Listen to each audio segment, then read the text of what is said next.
What's going on, y'all? Rob Anderson with Clean Power Wash and Delmar of Christmas Lights. So I want to make this video to kind of just be open and clear about some things. So yesterday was our last day, or depending on when you're watching this, as of September 1st, 2023. I'm no longer part of Conquer. No ill wills, no bad breakup or anything, but just ultimately time for me to move on. And I kind of wanted to elaborate because I've already gotten a lot of PMs, DMs, whatever, comments and things about it. But I joined in 2019, or at least I believe I was in 2019. Maybe it was 2018, but went to the Tahoe Summit back in 2020 before the world fell apart. And maybe it was whatever, close to that. And then I've had 3 different coaches, Michael Gregory, Josh Taylor, and Chase Lord, who've all been helpful in my journey as I've grown. I've been in at least 5 or 6 groups at this point, between changes of the groups and whatnot. Some high level, some low level, some things where now it's $1 million businesses and whatnot, and some low level ones where it was stage 1 and 2 where people are in that $200,000 or $300,000 range, and it's a different conversation. I've been in a spot for a while where I've been considering dropping it, and finally got to a point where decided that really and truly, and it's not about the money, it's more about the time, and where my time is best spent. I got to a point where basically I've felt like in a lot of the coaching stuff that I've essentially been like an assistant coach, and it doesn't make sense to pay full price to be an assistant coach. And that's not I've got the knowledge. I want to be able to try and help people. Those who know me well know that I struggle with the employee situation here, which is why I haven't been able to get into a spot where I could do coaching, because I've been asked before by a lot of people to do coaching, and it's always been my fear of I need to make sure that I can fully commit to that.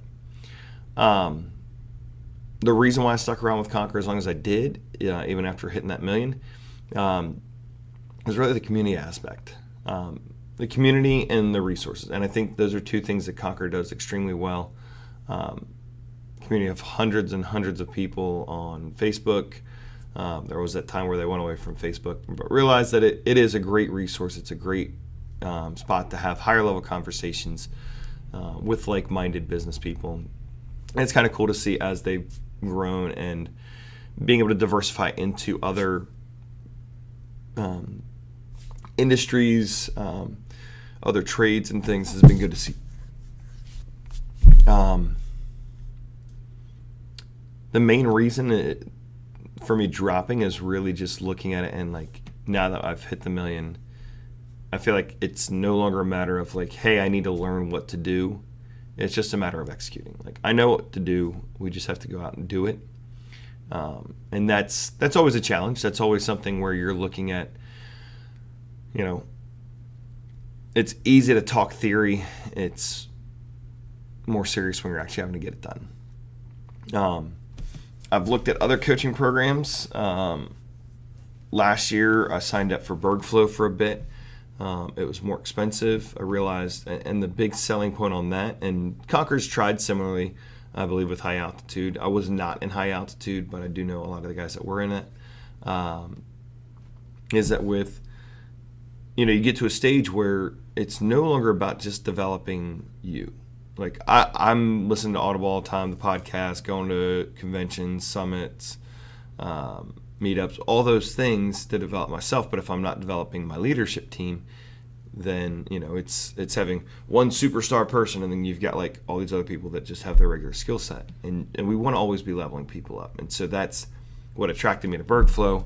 Ultimately, the community aspect of it was a tiny fraction of what I get out of Conquer.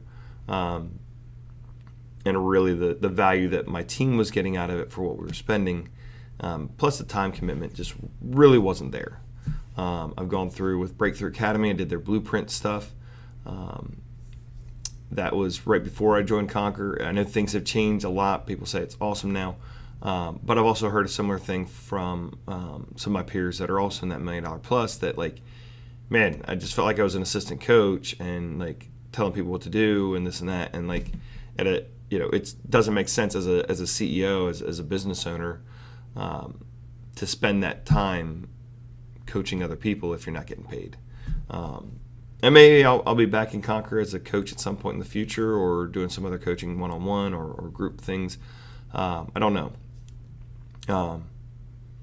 But that's ultimately where I've left. I've already done the exit interview with Conquer.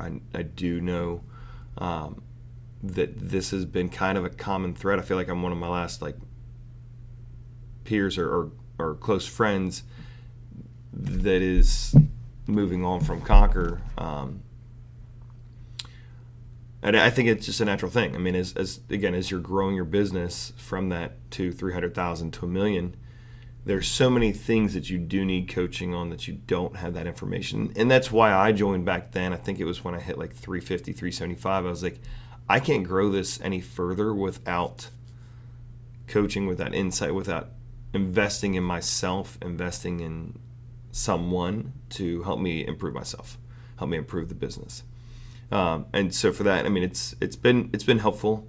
I don't think that it's been as beneficial as I would have hoped it would have been, but most of that comes back onto me and what I've done, as far as the impact that I've received out of it. So, guys, I hope that's clear. Again, I highly recommend it if you're growing your business. Check out Conquer. My friend Megan Lakes is a huge fan of Breakthrough Academy. And it's all in what can you commit to it. It's just like having a gym. How much are you going to get out of there than getting a personal trainer? You got to go. You got to make sure you're making the calls. You got to make sure that you're taking time to be part of that community aspect.